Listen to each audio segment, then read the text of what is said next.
Hola a todos, empezamos la segunda y última parte de nuestro breve curso sobre el sacramento de la unción de los enfermos. Habíamos terminado la primera parte terminando los fundamentos bíblicos del sacramento y estamos viendo el Nuevo Testamento, poniendo así esquemáticamente, agrupando en ideas fundamentales el anuncio del Nuevo Testamento. Entonces habíamos dicho, eh, resumiendo en 3 puntos, ¿no? Fundamentalmente la obra de Cristo. Jesucristo es Dios y hombre, Jesucristo, Dios y hombre, y el sufrimiento, la salvación como liberación del mal y sufrimiento como lugar del amor extremo, ¿no? Y habíamos eh, ilustrado así. Entonces, para concluir esta parte solamente, Cristo no da una respuesta teórica, una enseñanza sobre el sufrimiento. Él asume el sufrimiento, da respuesta al sufrimiento con su sufrimiento. Es decir, la vida de Cristo es una respuesta. Entonces, si queremos buscar la respuesta a nuestro dolor, a nuestra situación de enfermedad, a nuestra situación de límite, es de dónde va a venir, de unir nuestra realidad a la realidad de Cristo. Dejar que el sufrimiento de Cristo sea la luz de mi sufrimiento. Que el sufrimiento de Cristo no solo la luz, pero no solo como algo intelectual, sino como la relación con una persona que lleva en su carne mis mismos sufrimientos.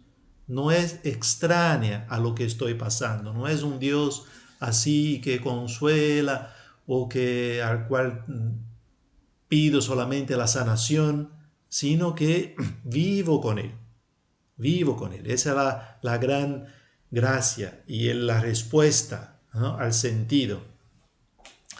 Hay una, hay un relato muy lindo de un soldado que estaba en un campo de concentración en la Segunda Guerra Mundial, un soldado alemán.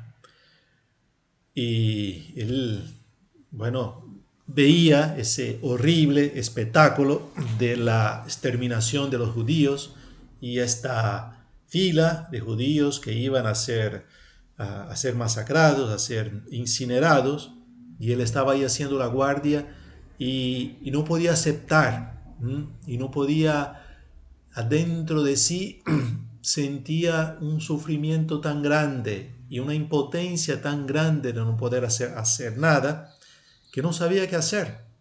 No, no, y a un cierto momento, él, como en un impulso, en que dijo a sí mismo, no puedo no hacer nada, ¿no? Dice que se despoja, tira su arma, se desnuda completamente y se pone en fila con todos los judíos desnudos que estaban yendo para los hornos crematorios, y muere junto con ellos. Entonces uno puede decir, bueno, ¿qué sentido tiene? Es un cuento humano, no sabemos, ¿no?, si es verdad o no, pero probablemente sería algo posible. Humanamente uno dice, bueno, fue una vida más sacrificada, una vida que, no, una acción que no tuvo sentido. Para quien lo hizo tuvo mucho, mucho sentido, que compartió su sufrimiento y su muerte.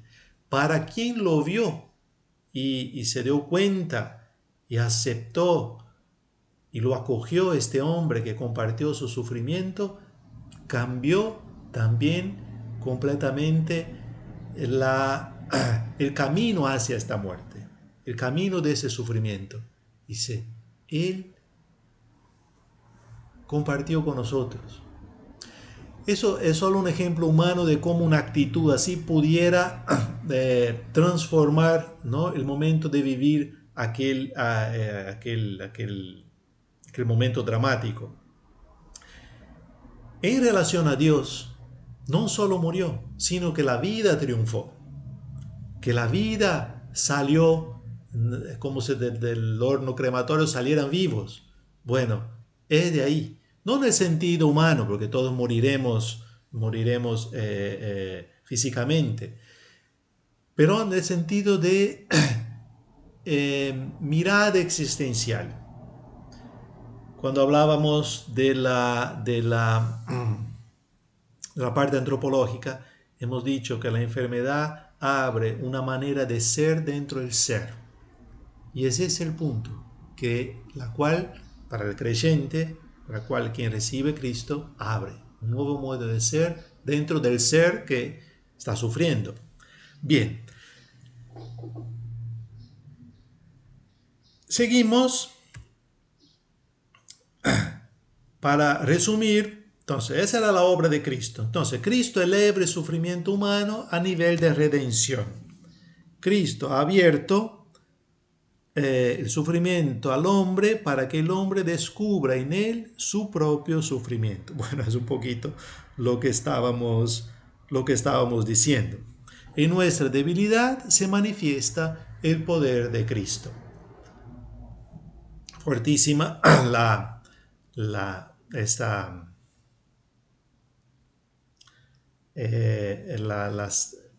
cartas de San Pablo, ¿no? Ahora ese PowerPoint, esa plantilla es un poquito toda sacada de San Pablo. En mi debilidad se manifiesta el poder de Cristo. Pablo, que había pasado persecuciones, humillaciones, rechazos, todo lo vivía unido a Cristo, hasta decir que completo en mi carne lo que falta a los sufrimientos de Cristo. Dice así, no porque en los sufrimientos de Cristo faltaba alguna cosa, sino que porque en aquella generación, en aquel momento, los sufrimientos de Cristo se hacían presente a través de él.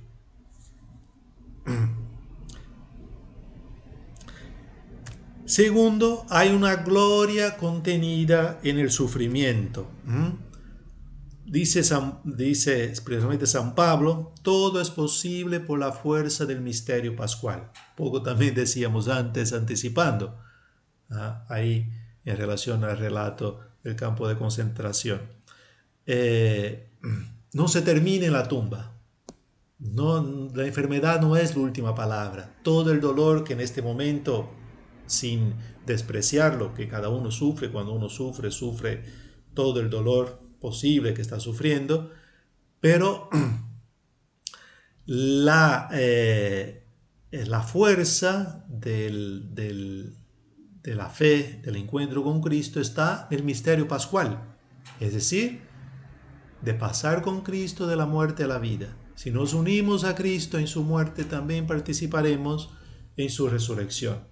En el mismo acto de fe en que estoy unido al Señor por el sacramento, por la oración personal, por la vida sacramental, por la intimidad con Él. La otra cara es la vida, es el misterio pascual, que se da en el mismo momento. El sufrimiento expresa la grandeza espiritual del hombre.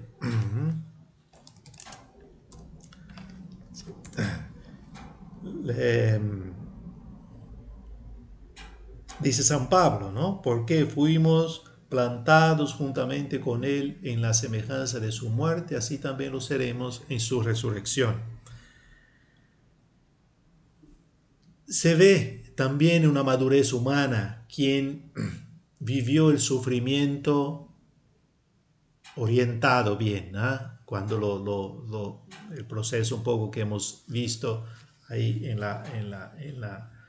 el primer encuentro, cuando lo vivió eso sale más maduro, sale más profundo. Muy interesante pastoralmente hablando también, ¿no? Cuando se ve la diferencia cuando encontramos una persona que pasó por sufrimientos en su vida y otra que no pasó nada, que recibió todo, que vivió una cuna de oro y todo, como son dos miradas completamente distintas de la vida. Entonces, no es automático eso, no es porque uno sufre automáticamente, no, uno puede sufrir, no haber aprendido nada toda la vida, ¿ah? O crecido nada en ese sentido, pero eso para decir que el sufrimiento no excluye una luz, una sabiduría, una gloria. Está, siempre está dentro del sufrimiento. Sufrir es abrirse a la acción salvífica de Dios, sufrir en la fe, ¿no? En ese sentido. Dios ha demostrado que quiere actuar por medio del sufrimiento.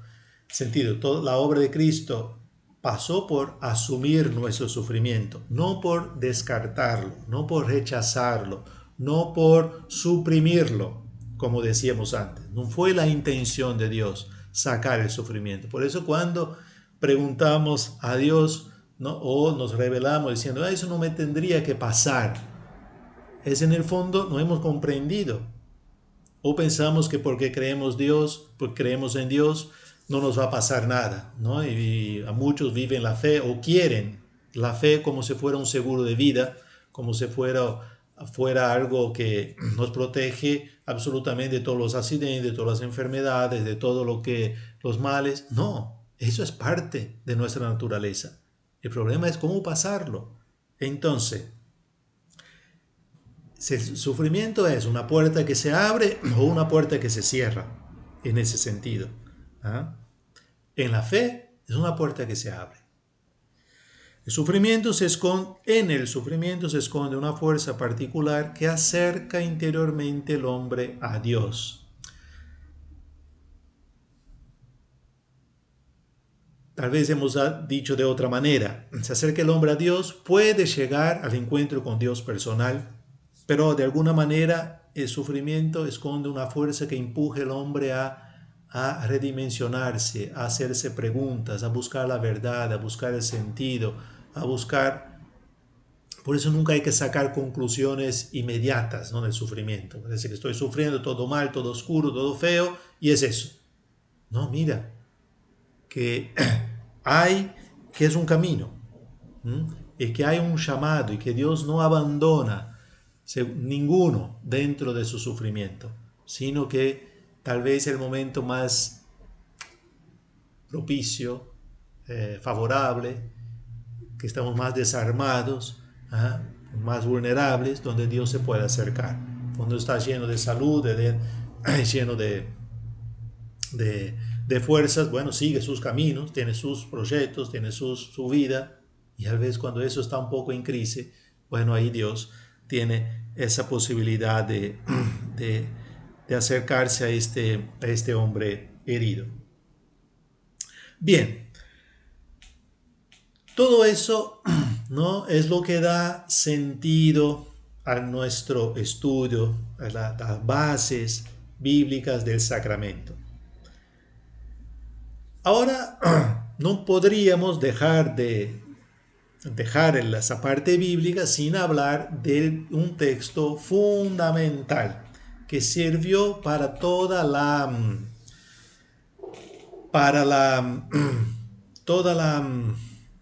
manera como la iglesia entendió ese sacramento, y podemos decir para la constitución misma del sacramento, que es el texto el pasaje de Santiago 5, 14, 16. Bien, que está aquí. Y después puse en bajo también otra traducción. Es una traducción más literal. Después puse la traducción de nuestra Biblia, la traducción oficial argentina, la Biblia del pueblo de Dios. Entonces dice: ¿está enfermo alguno entre vosotros? Llame a los presbíteros de la iglesia, que oren sobre él y lo unjan con óleo en el nombre del Señor. Y la oración de fe salvará al enfermo, y el Señor hará que se levante, y si hubiere cometido pecado, le serán perdonados. Confesaos pues mutuamente vuestros pecados y orad los unos por los otros para que seáis curados. La oración ferviente del justo tiene mucho poder. La traducción nuestra dice así: si está enfermo, que llame a los presbíteros de la iglesia para que oren por él y lo unjan con óleo en el nombre del Señor. La oración que nace de la fe salvará al enfermo. El Señor lo aliviará y si tuviera pecados le serán perdonados. Confiesen mutuamente sus pecados y oren los unos por los otros para ser curados. La oración perseverante del justo es poderosa. Bien, entonces ahora vemos en el detalle todo lo que podemos sacar de ese texto, y fue el texto, como decía, la interpretación de ese texto que dio el fundamento para el sacramento de la unción de los enfermos. Entonces, vemos el detalle. Entonces, primero,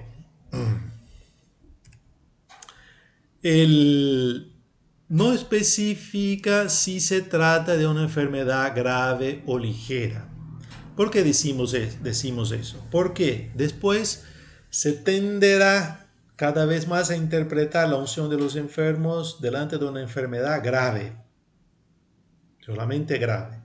Por eso históricamente, y además, veremos más adelante, unido con la praxis penitencial de la iglesia primitiva, que era muy rígida y que se dejaba prácticamente a los últimos tiempos de la vida, porque se podía recibir solo una vez el sacramento del perdón, que se veía como un segundo bautismo, bueno, y no era reiterable, eso en los primeros siglos.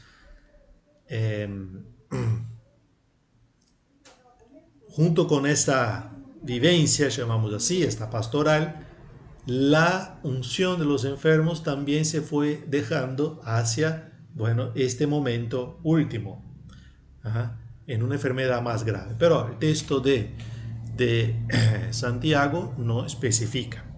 Una cosa para tener en cuenta. Bueno, porque también en la renovación el Concilio Vaticano II tuvo en cuenta eso. Habla de los presbíteros. Acá literalmente se habla de los ancianos. Todavía no estaba muy bien estructurado el sacramento del orden, los 3 grados. Estaban los diáconos, presbíteros y obispos, pero designa, sin duda, designa la función de presidencia de la comunidad cristiana. Aquellos que presidían la comunidad cristiana, que después pasaron a ser ministros ordenados. Entonces de eso también sacamos del texto. Si ven, son todos elementos de nuestro sacramento. Eso es la cosa importante. El aceite como medio terapéutico alcanza aquí una dimensión espiritual y religiosa. El aceite como medio terapéutico.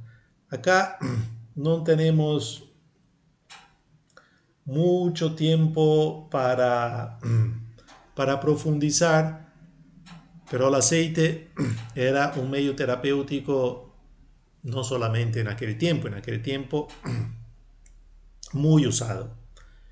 Era usado como medio terapéutico para sanar, era usado como cosmético para la belleza, era usado para la unción de los reyes y de los profetas. Entonces ya tenía toda esa dimensión espiritual, ese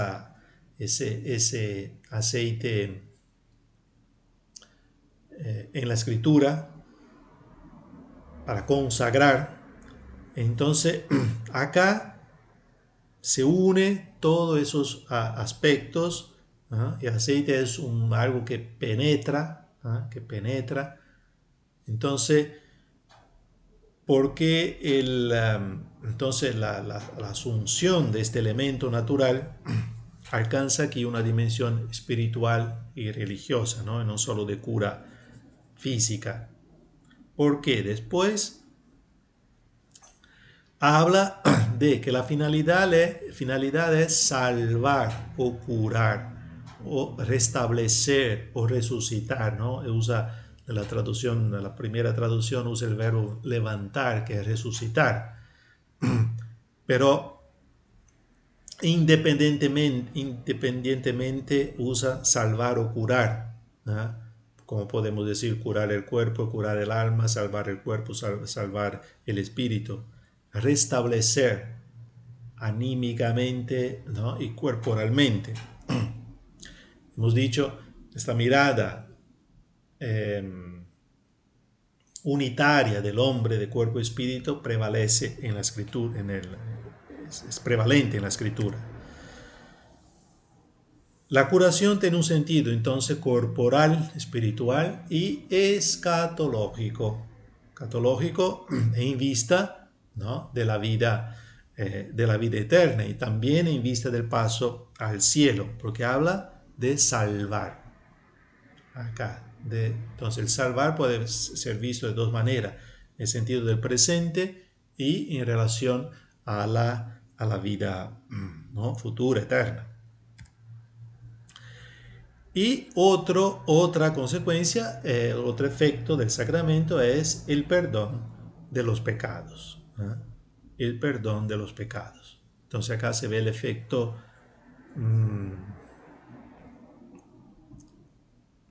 muy evidente, espiritual, del sacramento. Bien, y ahora vemos un poco con ese texto de Santiago, terminamos la parte bíblica. La parte bíblica. Y vemos ahora cómo se estructuró el sacramento de la unción durante la historia. Y cómo pasó, como pasa siempre y para todas las realidades, ¿no? En algunos tiempos se resaltó una parte más del sacramento, en otros tiempos otras partes, hasta que llegaremos después a ver la reforma del Concilio Vaticano II y un poco la praxis actual y algunas indicaciones que todavía no estamos llamados a acoger, un camino a recurrir para ir cada vez más viviendo vivir esta renovación ¿no? que auspica el Concilio Vaticano II. Entonces, ahora, pues del fundamento antropológico, bíblico, vemos un poco cómo se vivió, un poco cómo se dio eso en la historia. El desarrollo histórico dogmático. ¿Por qué? ¿Por qué dogmático? Porque durante la historia se fueron definiendo cosas. Todos los sacramentos de la iglesia nunca empezaron de una manera ya completamente entendida, la parte celebrativa, teológica, bíblica, no, se fueron dando en la historia. Pues a través de los concilios y sínodos se fueron corrigiendo cosas, hubo abusos, hubo maneras distintas de entender, entonces cada uno no podía hacer como quería. Entonces los concilios, los sínodos fueron dando forma a este sacramento. Bien, entonces, en la iglesia primitiva toda la atención fundamentalmente se daba sobre el aceite y no tanto sobre el rito de la unción, sino sobre el aceite. Hemos dicho, el aceite en la escritura tenía toda esa dimensión de curación física, espiritual y consagración. Por eso era muy evidente este signo del aceite. Bueno, se usaba en el bautismo también. Muy fuerte en los primeros siglos la praxis bautismal con todo el catecumenado de los adultos, que eran años y años de preparación con varias unciones. Entonces el empleo, ¿no? del óleo era muy fuerte. Entonces lo que encontramos en la praxis de la iglesia primitiva es muchas fórmulas, sea fórmulas de consagración, una manera de entender la acción de la unción, fundamentalmente.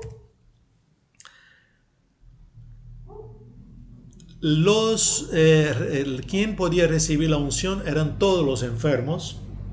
¿Por qué ponemos eso? Porque después se va a cambiar con el tiempo. Entonces eran todos los enfermos, no se especifica si era grave o ligero. Los administradores de la unción no son únicamente los obispos y los sacerdotes, sino también los laicos.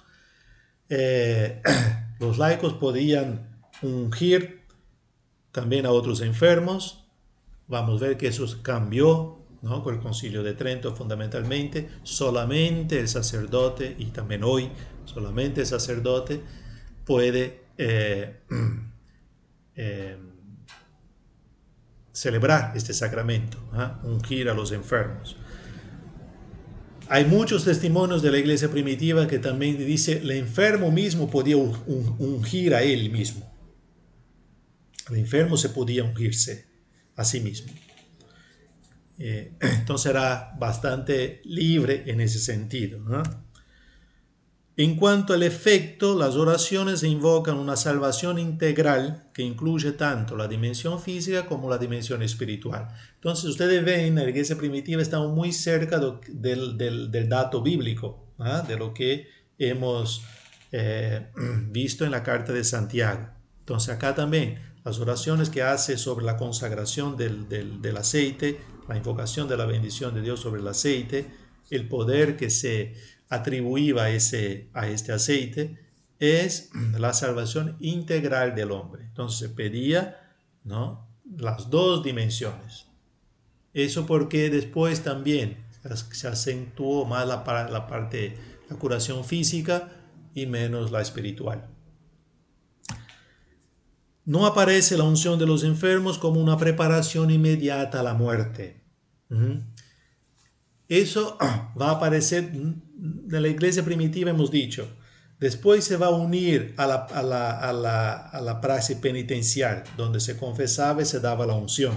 Y ahí sí se va a pasar a ser cerca de la muerte, porque se dejaba la penitencia para después.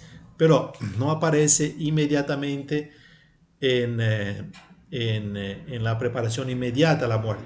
Tanto es verdad que, como decía, un enfermo mismo, cualquier enfermedad en cualquier momento, podía él mismo llevar el aceite bendecido y ungirse. Pero, ¿cuál es el problema acá? Pues, poniendo el acento en el aceite, es decir, en el dato material del sacramento, se nota un cierto grado de cosificación del sacramento, así hacerlo como si fuera una cosa. Eso es la cosificación. En la medida en que se vincula la gracia del Espíritu al propio elemento material, ¿no? Como si solo ese elemento material confiriera como un aceite mágico, entre comillas, llamamos así, confiriera la gracia del sacramento. Pues hemos dicho que hay otras partes. Está el aceite, está la oración de la iglesia, está la fe del enfermo. Bueno, en los primeros siglos no es que ausente eso, pero aparece con más evidencia esa atención muy fuerte al aceite en sí mismo, al aceite curador, aunque sea de cuerpo y alma, porque es dentro de una, ¿no?, es dentro de una realidad de fe. Pero es importante dejar así, ¿no?, claro esta tendencia, de cosificar el sacramento, esta mirada. Bien, en la Edad Media, llamamos así, entonces hablamos de manera muy general, hay muchos pasos, muchos concilios, muchos sínodos. Bueno, solo ponemos las ideas principales acá. Bueno, estamos con media hora. Entonces, desaparece progresivamente la administración de la unción por los laicos hasta ser prohibida en el siglo IX. Entonces, ya desde el siglo IX fue prohibida que los laicos pudieran dar la unción, solo los ministros ordenados. se desarrolla y soleniza extraordinariamente la dimensión ritual, multiplicando el número de oraciones y de unciones en las distintas partes del cuerpo. ¿Ah? Eso fue un gran cambio también. Entonces se multiplica las oraciones que se hace y las unciones en distintas partes del cuerpo, ¿no? Normalmente eran las 7 partes del cuerpo, si uno sigue la cabeza, los riñones, el pecho, ahora no sé bien la secuencia, pero se da mucha importancia a las oraciones en sí mismo, ¿eh? Al ritual, cosa que no había en la iglesia primitiva. Y acá, bueno, ya está la vinculación de los enfermos con la confesión de los moribundos. Y con el viático, la unción se convierte en la extrema unción. Entonces fue acá, en ese periodo, que ganó el nombre de extrema unción, porque se daba junto con la confesión de los moribundos y el viático. El viático era la Eucaristía. Entonces se hacía la confesión, la unción de los enfermos y la comunión a los moribundos, ¿ah? Para prepararlos al último tránsito, podemos decir. Y de este momento en adelante fue muy difícil, hasta hoy es muy difícil sacar, ¿no?, la unción de este momento final de la vida.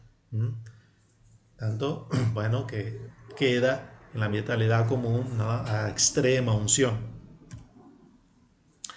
El efecto principal que se atribuye a esta unción es el perdón de los pecados. Mientras la iglesia primitiva tenía una visión más unitaria del hombre, acá fundamentalmente es para perdonar los pecados, no es para la curación física. Como se daba a los moribundos, siempre estaba en la oración, ¿no?, el pedido de la curación, pero la situación misma en que se vivía el rito, ¿no?, nadie casi esperaba la curación física. Fundamentalmente era para perdonar los pecados, principalmente cuando el enfermo no podía hablar más y no podía confesar. Se podía confesar, hay un sacramento específico que es la confesión. Acabó por imponerse la idea de que ese sacramento eliminaba los últimos impedimentos para la entrada del creyente en la gloria celeste. En el fondo, al final, en la Edad Media, ese fue el significado principal del sacramento. Bueno, el, el liberar, ¿no?, del hombre de todos sus pecados, impedimentos, para este último encuentro con el Señor, para que pueda ir completamente perdonado y entrar en el cielo. Bueno, en la Edad Media, con la crisis de los protestantes, de Lutero, que contestó y rechazó todos los sacramentos que no estaban específicamente escritos en la Biblia, prácticamente aceptó el bautismo y la Eucaristía solamente, y los otros vio como una invención de la Iglesia. El Concilio de Trento tuvo que dar una respuesta, pero no dio una respuesta solamente a Lutero. El Concilio de Trento fue toda una reflexión, dando una fundamentación muy profunda, ¿no?, a muchas partes de la doctrina de la Iglesia, sea en respuesta a Lutero, pero sirvió para, podemos decir así, aclarar y profundizar muchas cosas que duraron y que duran, ¿no?, hasta hoy. Aunque el Concilio Vaticano II no es que canceló el Concilio de Trento, dio un lenguaje nuevo, resaltó puntos que la historia había a veces ofuscado, pero fundamentalmente es parte de nuestra, ¿no?, depósito de la fe de la Iglesia. Entonces, el aporte del Concilio de Trento fue muy, muy, muy fuerte. Entonces vemos unos puntitos acá, en esa plantilla. Sigue empleando los términos de extrema unción, pero ya no se presenta a la inminencia de la muerte como requisito imprescindible para su administración. Eso fue una corrección. Aunque usó la terminología extrema unción, que después quedó en los últimos siglos hasta hoy, bueno, y entró en la mentalidad, ¿no? Pero dice que no es la condición para recibir, no es que sea moribundo. Se puede recibir también dentro de otra situación de enfermedad. El efecto del sacramento son limpia las culpas, bueno, perdón, y las reliquias del pecado, los rastros que deja el pecado, alivia y fortalece el alma del enfermo y a veces recobra la salud del cuerpo si es que conviene para la salud del alma. Eso es dejado a la decisión de Dios, ¿no? Según la voluntad de Dios. Entonces mira que amplía bastante esa, porque si el concilio tuvo la necesidad de aclarar eso es porque porque faltaba esta parte. Estaba muy concentrado solo en el perdón de los pecados.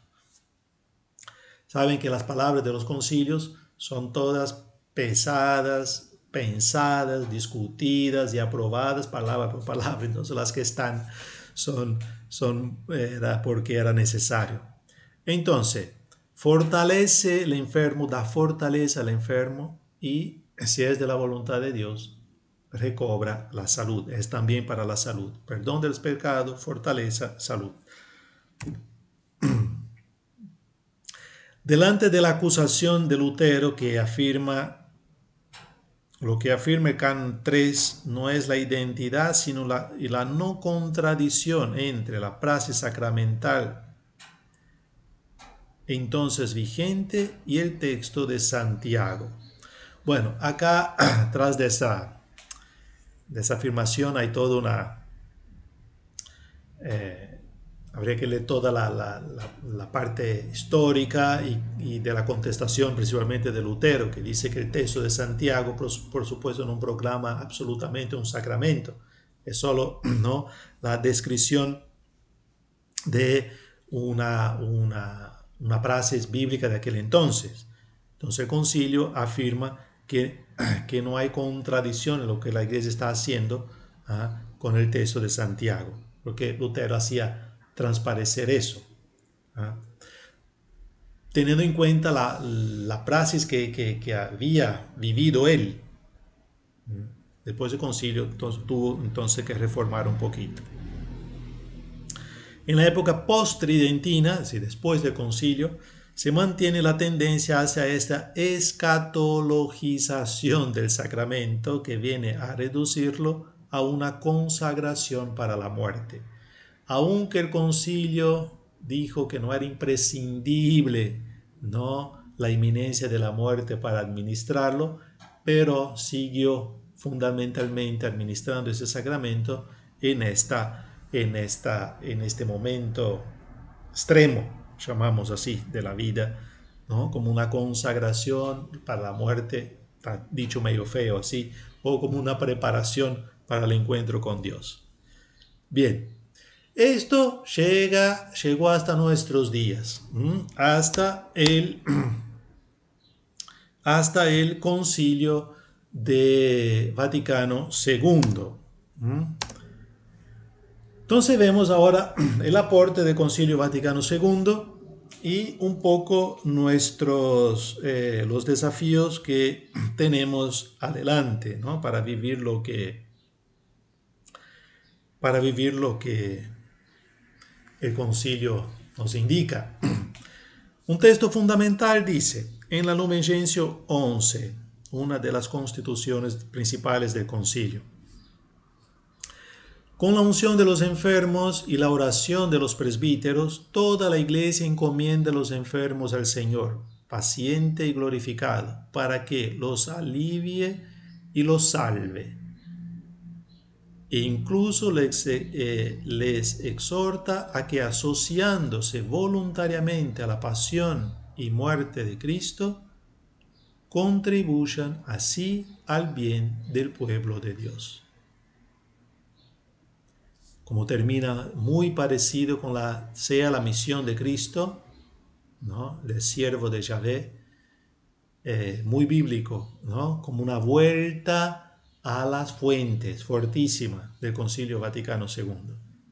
Pero vemos acá. Entonces, emplea el lenguaje que usa la carta de Santiago. Entonces, una vuelta a la fuente bíblica.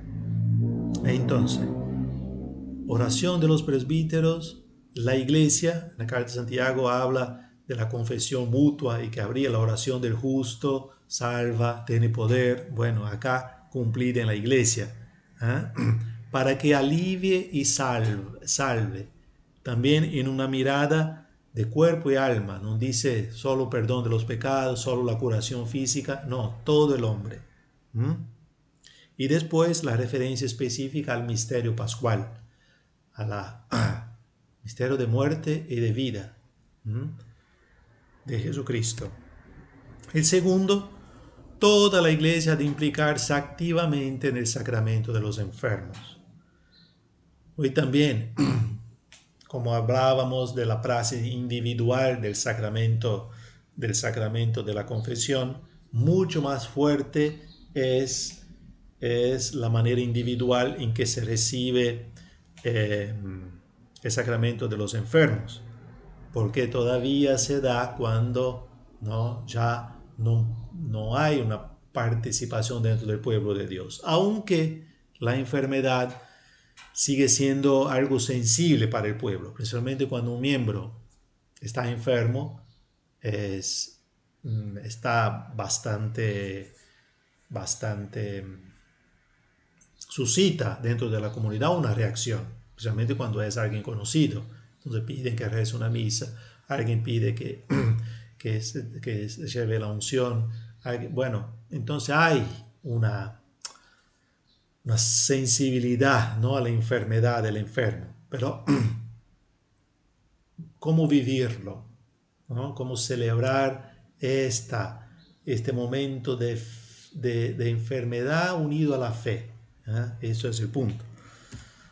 Después, el enfermo es asociado personalmente a la pasión y la muerte de Cristo, como hemos visto. Muy, muy bello eso, que el sentido de fe, ¿no?, de la unción. Y por último, esta participación del enfermo redunda en beneficio de toda la comunidad eclesial. Podemos dar un ejemplo pastoral muy sencillo. ¿Cuánto edifica, sea personalmente y comunitariamente, cuando un enfermo vive con fe su enfermedad? Qué testimonio fuerte que es. Edifica todo el cuerpo. También cuando escuchamos un testimonio, ¿no?, de una experiencia cristiana, normalmente dentro de una experiencia de dolor. Hay experiencias también fuera del dolor, pero fundamentalmente las más fuertes es cuando cuenta su encuentro con Dios dentro del sufrimiento, dentro de la enfermedad, dentro del dolor, dentro, no sé, de lo que pasó. Y eso es como el Evangelio encarnado. Y ahí hace presente ese misterio de muerte y resurrección. Que dentro de su mal, de su no vida, por haber encontrado a Dios, experimentó vida. Dentro de la oscuridad,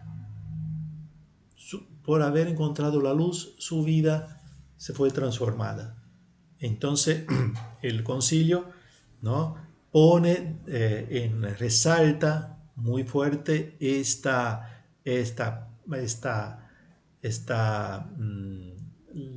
vivir la participación al misterio de Cristo, vivir con fe la propia enfermedad, tiene un beneficio no solo para el enfermo, sino para todo el cuerpo de Cristo. Un poco como decíamos del sacramento de la reconciliación, ¿no? Una iglesia en conversión. Entonces, los otros, el mundo, mirará a la iglesia a través de la vida de los cristianos. Y entonces, un testimonio, por ejemplo, los testimonios de los santos, de los mártires, de los que vivieron esta enfermedad tan unido a Cristo, ¿no?, que la enfermedad, uno no mira solo la enfermedad, mira la luz, la fuerza, el regalo que fue esta vida vivida así para todo, ¿no? Para todo el pueblo. Bien, seguimos con la puerta del Vaticano II. Otra cosa muy importante fue el cambio de terminología, ¿no? Lo dice en la Sacrosanto Concilium número 73, que es otra constitución principal sobre la liturgia del Concilio Vaticano II. Entonces, detalladamente dice así: la extrema unción, que también y mejor puede llamarse unción de los enfermos, no es solo el sacramento de quienes se encuentran en los últimos instantes de la vida. Por tanto, el tiempo oportuno para recibirlo comienza cuando el cristiano empieza ya a estar en peligro de muerte por la enfermedad o por la vejez. ¿Cuándo empieza? Es verdad que cada día puede ser el último para nuestra vida, pero hay, sea la vejez o ciertas enfermedades que van anunciando que este camino, que ese momento está más cerca. ¿Ah? Entonces, esta fue un gran cambio, ¿no? Cambiar la palabra es un poco cambiar un poco toda la mirada. Extrema unción, unción de los enfermos. Mira qué diferencia que tiene. ¿Ah? ¿Dónde va exactamente el pensamiento? Digo, extrema unción va ahí, ¿no? A la muerte, prepara para la muerte. Unción de los enfermos, unción, yo soy ungido, el ungido, todo el sentido de ser ungido, consagrado, ¿eh? Con el aceite, si uno conoce un poquito el tema bíblico, sanado, elegido, elegido, momento de elección, el aceite, porque consagraba los sacerdotes, los reyes, los profetas. Bueno, cambia, entonces es un cambio de concepción. Restablece el orden en que se ha de administrar los sacramentos a los enfermos. Entonces la secuencia es, ¿no?, la confesión, la unción y el viático cuando se administra al final de la vida o también dentro de una enfermedad, ¿no? Muchas veces no está tan bien cuando el enfermo puede confesarse, puede hablar e entiende, administrar el sacramento de la unción sin la confesión, porque hay un sacramento específico, ¿no?, para eso. Es verdad que la unción perdona los pecados, pero para vivirlo bien existe un sacramento específico para el perdón de los pecados. Entonces, en la pastoral es interesante, ¿no?, cuando se va a dar la unción, que el enfermo se pueda confesar, recibir la unción y el viático, que es la Eucaristía. Esos tres sacramentos, bueno, es una de las cosas del concilio. Se puede usar cualquier aceite como materia del sacramento. Eso también es una cosa a tener en cuenta. No solo eso, si el sacerdote en aquel momento por alguna manera está viajando y alguien lo llama para una unción y no tiene el aceite ahí, bueno, se puede usar cualquier aceite y puede bendecirlo ahí.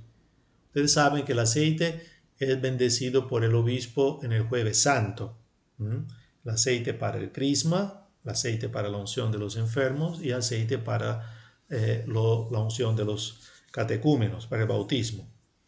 Y normalmente después viene repartido a todas las parroquias y usamos este aceite. ¿Por qué dice eso? Porque antes no hemos puesto ahí, porque son muchos puntos, hemos elegido algunos principales. Era obligatorio usar solo el aceite bendecido por el obispo. Si ustedes pueden buscar en internet también la oración de bendición del aceite. Las oraciones están llenas de toda la teología, de toda la comprensión de la iglesia, ¿no?, para ver el sentido que da a esta bendición, es lo que busca, lo que pide a Dios. Entonces, no tenemos el tiempo acá de analizar todo, pues ya estamos llegando ya casi a unos 50 minutos, y entonces, pero si uno quiere profundizar, es linda. Los prenotanda, hemos dicho, de los libros litúrgicos y la oración de consagración de los aceites. Da una explicación muy grande del significado. La simplificación del número de las unciones, hemos dicho que llega al Concilio Vaticano II como 7 unciones en el cuerpo, y cada unción había una oración, ¿no? El Vaticano II simplifica el ritual y ahora se unge solamente la frente y las manos, la palma de las manos, cuando es posible. Muchas veces el enfermo está en el hospital, intubado o en terapia, y por una cuestión también de higiene, de no estar moviéndolo, está con los brazos abajo, bueno, puede ungir la frente, pero normalmente el ritual dice la frente y las manos. La autorización para reiterar el sacramento dentro de la misma enfermedad en caso de agravamiento de la misma. También se puede reiterar el sacramento. Antes, como era extrema unción, se daba solamente una vez a la vida. Ahora se puede recibir más veces. Evitar también, ¿no?, una concepción mágica de ese sentido, como si fuera un remedio.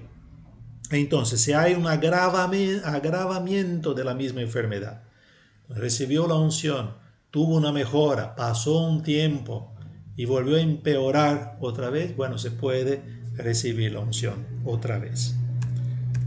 Bien. El nuevo ritual fue aprobado por Pablo VI en el 1972 mediante esa constitución apostólica Sacram Uncionem Infirmorum, la santa unción de los enfermos. Bien, y acá tiene como la fórmula central esa que vemos después un poquito y vamos terminando. El sacramento de la unción de los enfermos se administra a los gravemente enfermos, dice la Constitución, ungiéndolos en la frente y en las manos con el aceite de oliva debidamente bendecido, según las circunstancias, con otro aceite de plantas, pronunciando una sola vez las palabras: por esta santa unción y por su bondadosa misericordia te ayude el Señor con la gracia del Espíritu Santo, para que libre de tus pecados te conceda la salvación y te conforte en la enfermedad. Entonces, vemos en el detalle los elementos del nuevo ritual. Entonces, la situación apropiada para recibir el sacramento es de enfermedad grave, dice o bien la de una seria debilidad producida por edad avanzada. Entonces, tenemos en cuenta esas dos cosas. No al extremo final de la muerte, pero ni también un rasguño en el brazo. Son dos extremos. Una enfermedad bastante grave, o bien una seria debilidad producida por edad avanzada. Últimamente entró en la pastoral también de recibir la unción en vista de una intervención grave. Por ejemplo, si uno va a tener una cirugía bastante grave, que no sea así para sacarle la uña, que no sea eso, pero algo que tiene un riesgo, también ahora pastoralmente se está dando la unción en esa situación. El Concilio de Trento hablaba solo de alma, ahora se habla de hombre entero. Todo es una vuelta a la concepción bíblica. Todo el hombre es sanado, ¿no? Es visto como una unidad. Eso que es. Si uno está bien y tiene sentido, el sentido que encuentra la enfermedad por la fe, seguramente eso tiene un reflejo en el cuerpo. por supuesto que la iglesia también acepta que ¿no? que el cuerpo también llega a su fin y aunque tiene fe, ¿no? Moriremos también. Pero dentro de un proceso de cura física, también ¿no? lo espiritual tiene su peso muy importante. El elemento penitencial pasa en segundo plano acá en el nuevo ritual, porque ¿no? Dice, por esta santa unción y por su bondadosa misericordia te ayude el Señor con la gracia del Espíritu. Te libre de tus pecados, te conceda la salvación y te conforte en la humanidad, en la enfermedad. Es más el acento a a la salvación, al conforte, a la ayuda y, por supuesto, al perdón de los pecados. Se articulan las dos dimensiones esenciales del sacramento, la gracia y la fe, para así dar razón de su eficacia. Lo que un poco decía también la carta a Santiago. Por eso acá hemos resaltado solo la fórmula en que el sacerdote da la unción, pero antes, en el ritual, se pone una pequeña celebración de la palabra. Se proclama la palabra de Dios, se hace las oraciones de los fieles, es decir, todo el momento para hacer con que el enfermo participe con fe a este momento, no es solo una fórmula mágica que se recibe.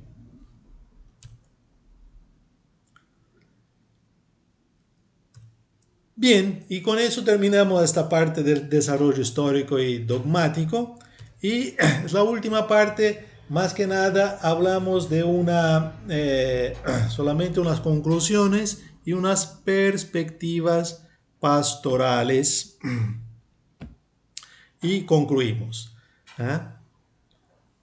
Entonces, la praxis, la teología actual, la forma de entender el sacramento actualmente, bueno, es la forma del concilio, podemos resumir así. Está bastante equilibrada porque hereda la mirada de la iglesia primitiva, ¿no? Que considera el aceite como medio terapéutico para toda clase de humanidad, y también lo de la Edad Media, que entendía la unción casi exclusivamente en términos espirituales. Entonces todo el hombre viene curado. Entonces hay que mantener siempre este equilibrio. El nuevo ritual sobre la unción de los enfermos se identifica con una de las dos concepciones antitéticas que conocemos, o más bien sigue una línea de mediación e integración entre ambas posturas, incorporando los elementos más válidos de una y de otra. Bueno, la respuesta es sí, esta última parte, ¿no? Esta actitud de equilibrio de las dos miradas, que es muy bíblica. Bien, acá tienen que leer un poquito así, porque me servía para dejar todo dentro de un esquema. Dice, en el nuevo ritual no se advierte una ruptura con la concepción de la extrema unción, sino más bien una corrección y enriquecimiento de la misma, a partir de las fuentes bíblicas y de la tradición primitiva. Entonces, ¿por qué? Porque se afirma explícitamente que la situación apropiada para la celebración del sacramento es la de una enfermedad grave o la edad avanzada, en la cual la persona se enfrenta de una manera u otra con la amenaza de la muerte. Entonces no rompe con la tradición, sino que equilibra un poco. No es solo el final de la vida, pero habla de enfermedad grave, como hemos ya dicho.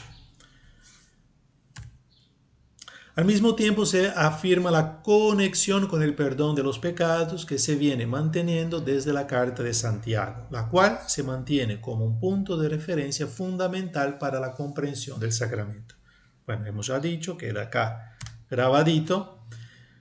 El efecto de la gracia sacramental no se reduce solo al plano espiritual, ni tampoco al físico, como el único objetivo del sacramento. Entonces toda la persona es salvada.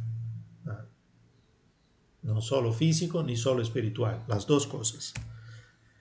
Es un sacramento para creyentes y su realización exige la participación plena y consciente del enfermo, ¿no? A veces no es posible, pero a veces hace bien más a los parientes que están ahí escuchando que al enfermo mismo, en el sentido que muchos la primera vez que están presenciando la unción, nunca no vieron, es una forma, bueno, de participación comunitaria, pero ojalá, ¿no? La forma más plena sería la participación consciente del enfermo. No solo porque lo estamos preparando para la muerte, sino para que vive el misterio pascual, para que descubra esa dimensión de asociarse a Cristo, ¿no? En su enfermedad. Los efectos del sacramento, entonces, unión al misterio pascual de Cristo, la unción se hace presente en él, la eficacia del misterio pascual, misterio de muerte y vida. Eso es lo fundamental, ¿no? Por eso puse acá primero. Entonces, eso todo lo que sacamos del nuevo ritual, ¿eh? de la renovación del concilio, sobre los efectos. Otro efecto, perdón de los pecados, si no ha podido a través del sacramento de la penitencia, ya es posible, ¿no? Vivir el sacramento de la penitencia. La sanación, el don del Espíritu que sana las heridas del alma y también del cuerpo, si es la voluntad de Dios. Se pide la sanación también del cuerpo, del alma. La gracia de consuelo, paz y ánimo, fortaleza, para vencer las dificultades propias de la enfermedad o la fragilidad y la vejez, es decir, para pasar, transitar, ¿no? Este momento con Dios, en Dios. Y también no queda excluido la preparación para el último tránsito. ¿Ah? Es la unción que nos fortalece para el último combate. Y hacernos entrar a la casa del Padre, o decir, al encuentro con el Señor. Porque ahí también, ¿no? En ese último momento, vivirlo como un momento de encuentro. Entonces ya el cristiano encontró a Dios durante su vida de fe en los sacramentos, en la vida de la iglesia, en su palabra, en la oración, en los hermanos, en la vida cristiana de cada día. ¿Ah? ¿Cómo no? También prepararse a este momento, ¿no? Más importante. Bien, la teología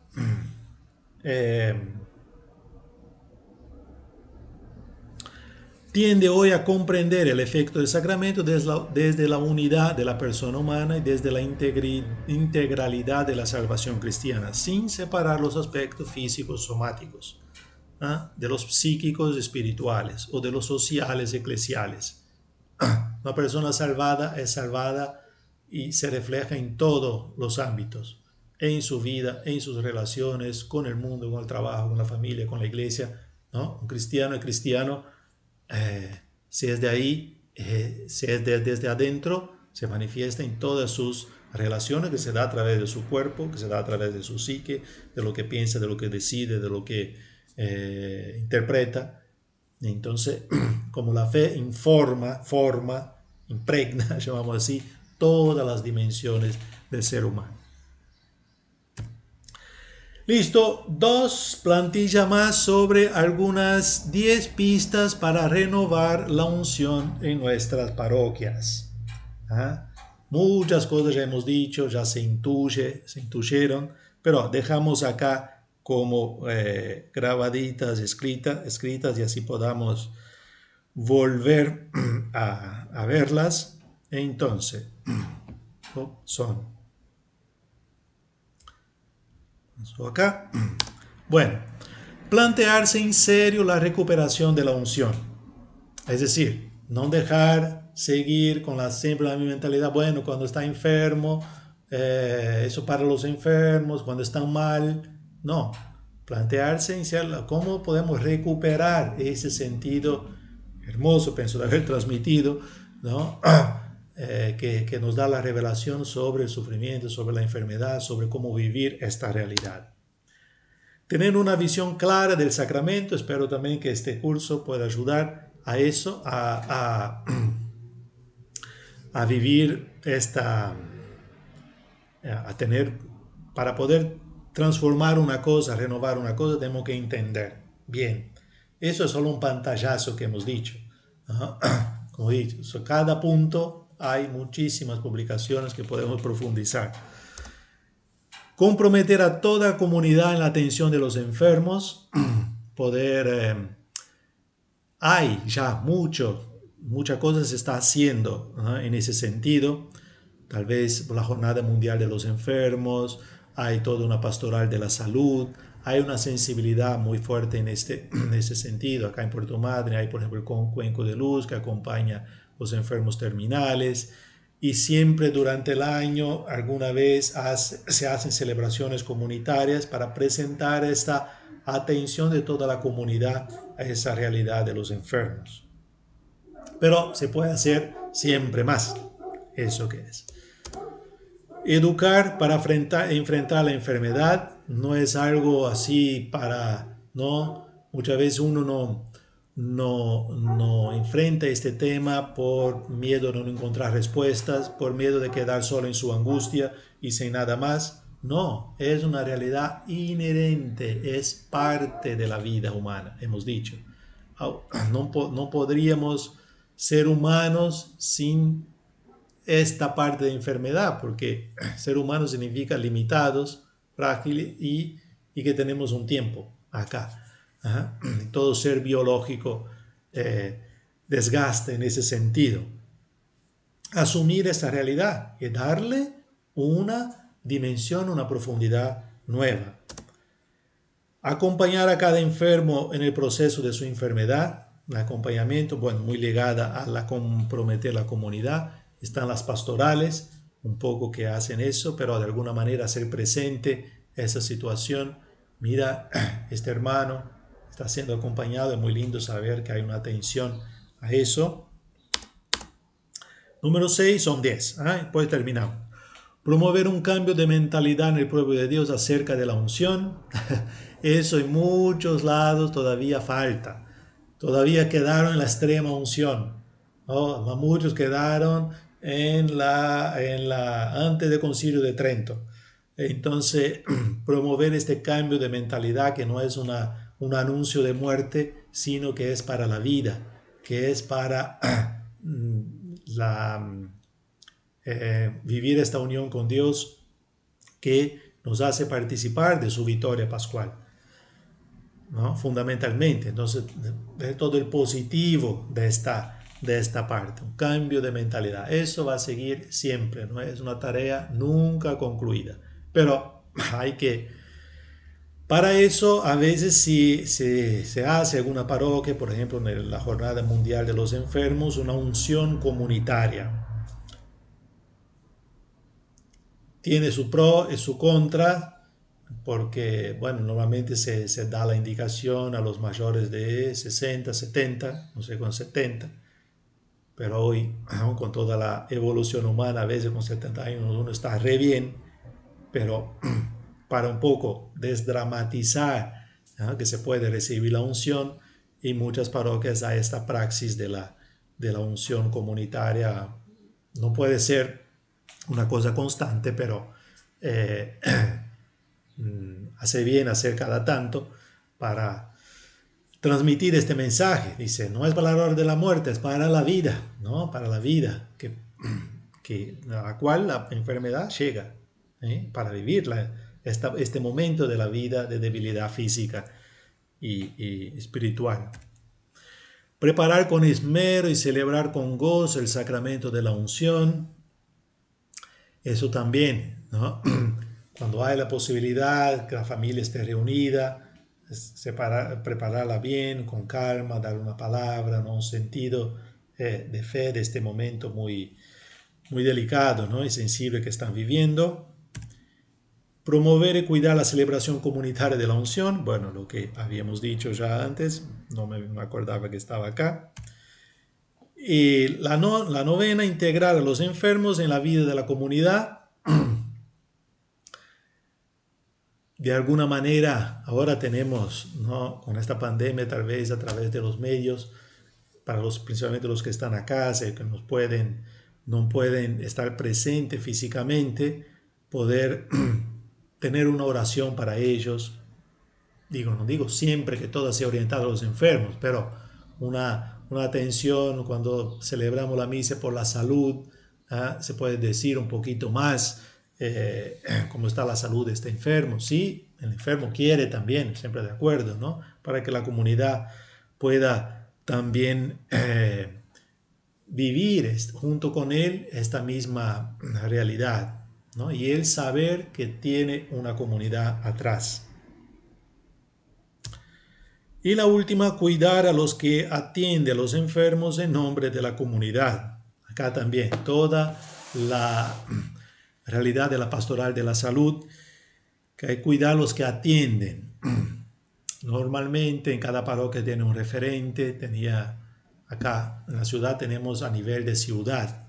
¿No? Si la ciudad es muy grande, hay muchas parroquias, se puede hacer por zonas, donde cada parroquia tiene su referente, pero todos de alguna manera se organizan para el cuidado de los enfermos. Y estas personas necesitan una formación, un acompañamiento. Normalmente hay un asesor, un sacerdote encargado de seguir la pastoral de la salud.